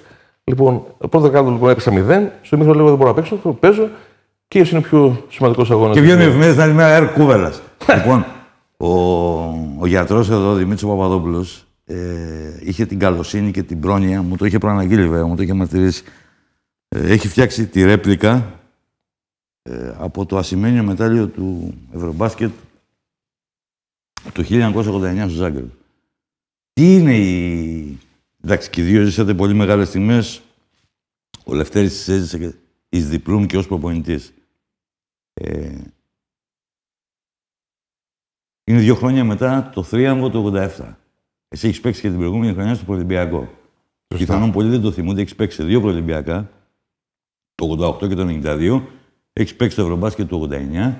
Έχεις παίξει στο Μουντομπάσκετ του 90 και στο Ευρωμπάσκετ του 91. Σωστά. Τριάρι πια, απόντος του Φάνη Χριστοδούλου και του Νάσου Γαλακτέρου. Και είσαι πενταδάτος. Όχι πενταδάτος. Ναι, αλλά παίζεις πολύ χρόνο. Ναι. Τι κρύβεται εδώ. Ποιος άλλος θα έπαιζε στο 3. Τότε έβαζε και το Λυπηρίδη τριάρι και τον Ανδρίτσο. Ήταν και ο Ανδρίτσος. Εγώ στο πρώτο παιχνίδι με την Ιταλία. 15 πόντους. Βάζεις καταρχήν την ταμπλαδούρα, το τρίποντο, στη λήξη του μάτς. Και προηγούμαστε με 15 και μετά μας φάζει ο Γρηγόριος. Ναι. Εκεί είχα πει αλλαγή λοιπόν του Λυπηρίδη. Μετά ξεκίνησα πεντάδα σε ένα-δυο παιχνίδια. Τέλος πάντων είχαμε την ατυχία με τη Τσεχοσλοβακία εκεί πέρα και βγήκαμε από τα σχέδιά μας. Το 89 για μένα είναι ένα σημαίνιο μετάλλιο με την εθνική ομάδα. Ήμουν μικρός ακόμα. Το 87 ήμουνα στην ομάδα στους 16. Σωστά. Και αποκλείστηκα, είχαμε μείνει 13. Επιστρέφαμε από τη Ρώμη από το τελευταίο τουρνουά φιλικά. Ήταν να γίνει ποιοι θα είναι οι τελευταίοι 12. Εγώ δεν ξέρω, είχα ένα τρομερό προαίσθημα ότι η Ελλάδα θα κάνει κάτι πολύ μεγάλο σε αυτό το τουρνουά. Ναι. Και ο πολίτης μου ανακοίνωσε στο αεροδρόμιο ότι είσαι πιο μικρός, Δημήτρη, θα κόψουμε εσένα κτλ. Και μπήκε ο Λινάρδος. Ναι, είχα στεναχωρηθεί πάρα πολύ τότε και δεν συμμετείχα τελικώς. Τότε ήσουν πεντάρι ακόμα. Τεσσάρο-πεντάρι έπαιζα στην εθνική ομάδα. Ήταν ο Λινάρδος και εγώ. Ένας από τους δύο θα κοβότανε. Ο Φασούλας και ο Καμπούρης. Ναι. Και μάλιστα έτσι όπως είχε γίνει μετά που τραυματίστηκε και ο Φιλίππου, αν ήμουνα μπορεί να είχα και πιθανότητες συμμετοχές εκεί πέρα μεγαλύτερες. Τέλος πάντων δεν ήμουνα το 87, ήμουνα λίγο πιο έξω. Το 89 όμως συμμετείχα στην ομάδα και ήταν ότι μετά την επιτυχία του 87 που κάποιοι θα μπορούσαν να θεωρήσουν ότι ήταν ένας διάτοντας αστέρας, ο οποίος έλαμψε και χάθηκε, ήταν πολύ σημαντική η επιτυχία να πάρουμε τη δεύτερη θέση. Και μάλιστα μέσα στη. Και ενώ μας περίμεναν και οι Ιουγκοσλάβοι και οι Σοβιετικοί με αγωνισμένα τα μαχαίρια. Ναι. Και παίξαμε τον ημιτελικό με τους Ρώσους, η οποία ομάδα ήταν καλύτερη του 87. Γιατί έπαιζε και Σαμπόνις μέσα, ήταν υπερπλήρης. Ο Γκάλης τότε έκανε πράγματα και θαύματα. Ήμουν ένα δωμάτιο με τον Νίκο τον Γκάλη τότε και τα έζησα από κοντά, δηλαδή πόσο. Ήσουν δωμάτιο. Ναι. Πώς προετοιμαζόταν για τον αγώνα και πώς αντιμετώπιζε το κάθε παιχνίδι. Αμιλητός. Χαλαρός θα έλεγα. Χαλαρός. Αλλά πάντα συγκεντρωμένος. Συγκεντρωμένος στο φόρο. Ναι. Και έτσι λοιπόν αυτή η επιτυχία θεωρώ ότι ήταν η επιβεβαίωση πλέον ότι μπήκαμε στο γκρουπ των μεγάλων. Και από εκεί πέρα φυσικά ξεκινάει η εποχή, να το πούμε έτσι, από το 87 βέβαια, της αναγέννησης, γιατί εγώ χωρίζω τις εποχές του μπάσκετ, αν το πω έτσι αλληγορικά, στο μεσαίωνα, τα πριν το 87, στην αναγέννηση. Το έχει πάρει ιστορικά. Ναι, και καλλιτεχνικά. Και μετά πάμε στην εποχή των μεγάλων προσδοκιών και αποτυχιών. Και για να πω εδώ πέρα επίσης ότι εσύ έχεις συνδέσει το όνομά σου και τη δραστηριότητά σου με όλες αυτές τις εποχές του μπάσκετ. Έχεις κάνει chase and trace λοιπόν εκεί. Και έχεις ακολουθήσει όλη αυτή την πορεία που εμείς, ας πούμε, εντάξει, εμείς παίξαμε 15 χρόνια. Εσύ βέβαια συνεχίζεις πάντα από τη θέση του προπονητή μετά κτλ. Εγώ απήχα μετά από αυτά τα πράγματα και τα έχεις δει όλα, τέλος πάντων, από την πλευρά του δημοσιογράφου. Αυτό ακριβώς σκεφτόμουν. Έλεγα, λέω τώρα ο Βασίλης τι θα μας ρωτήσει. Είμαστε και λίγο διαφορετικές εποχές. Άντε, εγώ σου παρέλαβα από σένα και ο Λευτέρης και εγώ με ξέρεις τώρα. Και έλεγα ότι ο Βασίλης όμως είναι. Έχει συνδέσει όλες τις εποχές. Τώρα που μιλούσε ο Δημήτρης, έκανα έτσι μια σκέψη και θέλω να την πω. Και ίσως βοηθήσει, ας πούμε. Είναι κρίμα το ότι δεν μπορούμε να έχουμε την εικόνα του Γκάλη, του Γιαννάκη ή ακόμα και της μετέπειτας ομάδας, δηλαδή Διαμαντίδης, Πανούλη, το πώς ετοιμάζονται για το παιχνίδι, πώς συγκεντρώνονται στα αποδυτήρια, πώς βγαίνουν έξω για να παίξουν. Ωραία, μαρτύρα δηλαδή. Μπράβο. Μαρτύρα, γιατί εσύ τάζεσαι. Ένα ντοκιμαντέρ. Και μέσα από αυτό εννοείς, ναι. Να μπορούν να έχουν εικόνα παράσταση. Σωστό. Είναι φοβερά λυπηρό ότι δεν υπάρχουν αυτές οι εικόνες. Το άλλο που έλεγες πριν, το πώς δουλεύουν. Ναι, το πώς δουλεύουν μπορεί να το δει κάποιος. Τα αποδυτήρια την ώρα που ετοιμάζεται ο παίκτης για να βγει για το παιχνίδι, δεν μπορεί να έχει εικόνα ο έξω κόσμος ή τα νέα τα παιδιά. Ρώτησα τον Δημήτρη τι κρύβεται πίσω από αυτό το μετάλλιο. Εσύ τότε ήσουν στον προθάλαμο της εθνικής ομάδας, όν κιόλας 2 χρόνια μικρότερος από τον Παπαδόπουλο. Εμφανίζεσαι και δίνεις το δικό σου πολύ χαρακτηριστικό στυλ και στο Ευρωμπάσκετ το 1993 που χάσαμε από τους Γερμανούς στον ημιτελικό και από τους Κροάτες στον μικρό τελικό και στο Ευρωμπάσκετ το 1995 στην Αθήνα και βεβαίως στους Ολυμπιακούς Αγώνες το 1996 που νομίζω ότι γέννησε η γυναίκα σου. Ναι. Το θυμάμαι καλά. Το θυμάμαι γιατί θυμάμαι τις τούρτες και τα σιχαρίκια στο Ολυμπιακό χωριό. Και μετά έχεις και ένα δεύτερο κύκλο στην εθνική ομάδα. Τι σε έμαθε ο πρώτος κύκλος στην εθνική ομάδα και το αξιοποίησες στο πλάι του Γιαννάκη στο δεύτερο κύκλο που υπάρχει το Χρυσό στο Βελιγράδι και το Ασημένιο στο Σαϊτάμα? Εντάξει, αυτά που παίρνεις, δηλαδή όταν έλεγα να ξεκινήσω αλλιώς, έλεγα σε κάτι παιδιά, ας πούμε, και τα λοιπά, νέα παιδιά, που τους έλεγα κάνανε προπόνηση με την αντρική ομάδα, δεν παίζανε, στεναχωριόντουσαν. Τους έλεγα το εξής: μόνο τις μπάλες να κουβαλήσετε και να μπείτε εκεί, έχετε κέρδος. Αυτό το εισέπραξα εγώ στην εθνική ομάδα, όταν πήγα δηλαδή, δεν ήμουνα από τους παίχτες που παίζανε, ήμουνα ο ένατος, ο δέκατος, ο 11ος, αλλά η εμπειρία που αποκόμισα, η αισιοδοξία που πήρα, ο ενθουσιασμός που πήρα, οι εικόνες, οι παραστάσεις, το βήμα που πήρα μετά για να μπορέσω να ανταπεξέλθω στην καριέρα που έκανα κτλ. Ήταν όλα κέρδος. Έτσι λοιπόν και εγώ, σιγά σιγά βλέποντας τον Παναγιώτη, βλέποντας τον Φάνη, βλέποντας τα παιδιά το πώς συμπεριφέρονται στο παιχνίδι, πώς μπαίνουν μέσα με το πνεύμα του νικητή, όλο το πνεύμα του νικητή, εν πάση περιπτώσει, τα αποκόμισα και μετά και στην εθνική ομάδα ως προπονητής προσπάθησα, γιατί εγώ είχα την τύχη να έχω και το Διαμαντίδη και τον Παπαδόπουλο και τον Σκοσιανίδη. Τον Παπαλουκά, τον Ζήση. Στον Ηρακλή, μπράβο, ναι.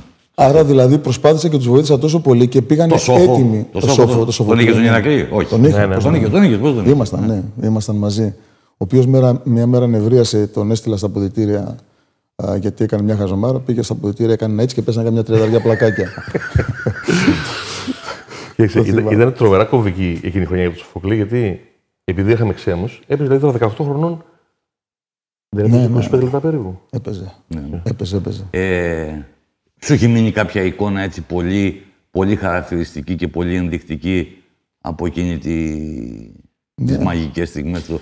Πρώτα απ' όλα έχεις βάλει το χεράκι σου πάρα πολύ, γιατί εντάξει, εγώ το έχω γράψει αρκετές φορές, αλλά να το πούμε και εδώ δημοσίως, ότι έχεις παίξει πάρα πολύ σημαντικό ρόλο σε εκείνες τις άμυνες που έπαιξε η εθνική ομάδα, τα μάνα του Μαμπρέσια, τα παίζατε και στον Ηρακλή. Έτσι δεν είναι? Δηλαδή, 2 χρόνια νωρίτερα, σε εκείνη την τρομερή σειρά των μικρών τελικών με την ΑΕΚ.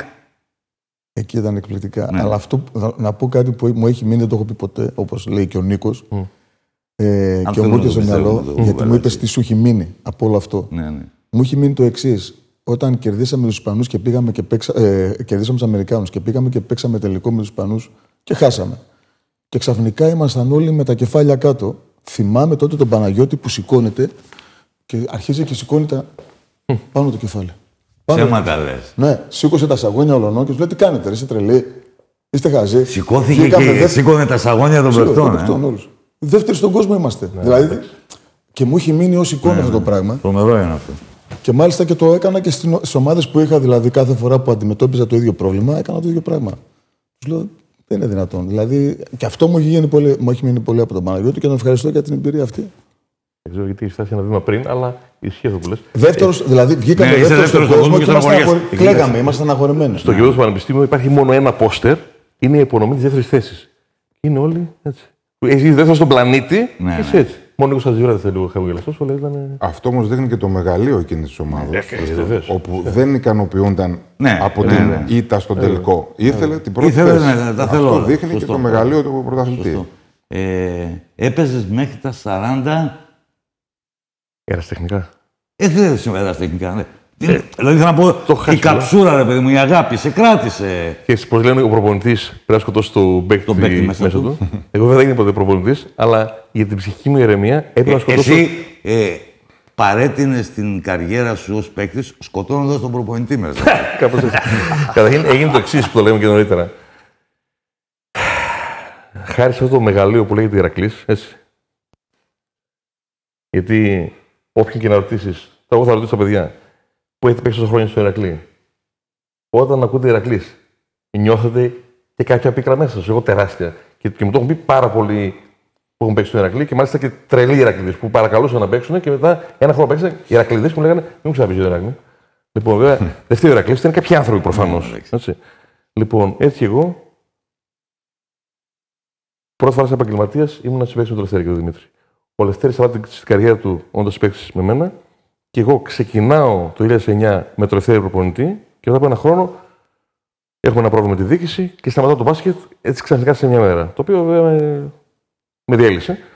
Λοιπόν, Οπότε κάποια χρόνια μετά, με παίρνει τηλέφωνο ο Γιάννης ο Λάπας και μου λέει: θες να έρθεις να παίξουμε σε μια ομάδα εδώ στο τοπικό? Λέω: εσύ Γιάννη, να σου πω κάτι. Ξέρω ότι το αγαπάω, πούμε. Αλλά τώρα, όχι ότι είμαι και κανένα σπουδαίο, αλλά εντάξει, έχω παίξει 8 χρόνια στην Αλφα 1. Θα πάω εκεί πέρα, θα μου κάνουν πλάκα και θα με ξεφτυλίζουν. Στον Άγιο Παύλο. Στον Άγιο Παύλο. Είναι μια ομάδα που έχει 10 χρόνια βγαίνει πρωταθλήτρια στο τοπικό συνέχεια. Είδε πάνε κάποιοι δεινόσαυροι, αφού λέμε η προϋπόθεση για να παίξει, η ρούκι πρέπει να είναι μεγαλύτερη ηλικία του προπονητή. Λοιπόν, και θυμάμαι, πήγα και κάθε Δευτέρα βράδυ που τελειώνει ο αγώνα ήμουν μέσα στα νεύρα. Γιατί παλιό θα κάναμε. Εντάξει, φυσικά και πρωταθλητέ χάνουν, αλλά εντάξει, είναι. Ας πούμε από την αγάπη. Δεν πήρε το κατάλληλο φάρμακο, σκοτώσει το μικρόβιο. Λοιπόν. Ναι, οπότε είπα να πάω να κουραστώ, να βαρεθώ που το κατάφερα εκεί πέρα. Εντάξει, να πω κάτι για τον Νίκο τώρα που το θυμήθηκα. Ο Νίκος εκείνη την εποχή που ξεκίνησε να παίζει μπάσκετ, επειδή ήταν ο μπαμπάς του ένα πολιτικό πρόσωπο τεράστιας σημασίας και κυβερνητικό. Και εμβέλειας, ναι. Θεωρούσαν λοιπόν ότι ο Νίκος έχει ένα κάποιο, ας το πούμε, σε εισαγωγικά μέσον, ας πούμε. Ναι, το βίσμα, ότι είχε βίσμα. Αλλά ο Νίκος, να ξέρετε όλοι, ότι κάθε λεπτό που έπαιξε το κέρδισε επάξια. Δηλαδή πάλεψε, είναι πολεμιστής, είναι μαχητής. Και στην προπόνηση και στα παιχνίδια ήταν δηλαδή πολύ σημαντικό κομμάτι μιας ομάδος να είναι στην ομάδα. Και από τα καλύτερα παιδιά, με σεβασμό και με συνέπεια. Αν δεν έχανε και εκείνο το κάρφωμα, λοιπόν, σας ευχαριστώ πάρα πολύ. Το οποίο το ξανάκανε. Θα το ξανάκανα αυτό που το βάζει. Ξέρεις γιατί είχα θα το ξανάκανα? Διότι εκείνη τη στιγμή ένιωσα ότι ήταν η μοναδική μου επιλογή. Πήδηξα και λέω πρέπει να βάλω την μπάλα στο κάλαθι. Δεν είχα άλλο. Δεν ήταν επιλογή μου και τώρα θα την καρφώσω. Όλα χάνονται. Όλα χάνονται. Νίκο Κούβελα, ευχαριστώ πάρα πολύ. Εμείς ευχαριστούμε πολύ. Δημήτρη Παπαδόπουλε, ευχαριστώ. Θα χαρώ πολύ για το μέρος Β όταν μας καλέσεις. Για το μέρος Β όταν μας καλέσεις θα χαρώ πολλά να πούμε ακόμα. Και το Λευτέρη Κακιούς τον ευχαριστώ πάρα πολύ. Δεν το λέω για να σας κολακεύσω, από τις πιο μεστές και ωραίες κουβέντες που έχουν φιλοξενηθεί εδώ. Έχουμε πολύ. Να είστε πάντα καλά, λοιπόν. Ήταν ο Λευτέρης Κακιούς, ο Δημήτρης Παπαδόπουλος και ο Νίκος Κούβελας. Ήταν άλλο ένα επεισόδιο στο show του Trace and Chase. Ευχαριστούμε πολύ που και αυτή τη φορά είσαστε μαζί μας και μας κάνατε παρέα. Ραντεβού στο επόμενο show του Trace and Chase. Μην χαθούμε.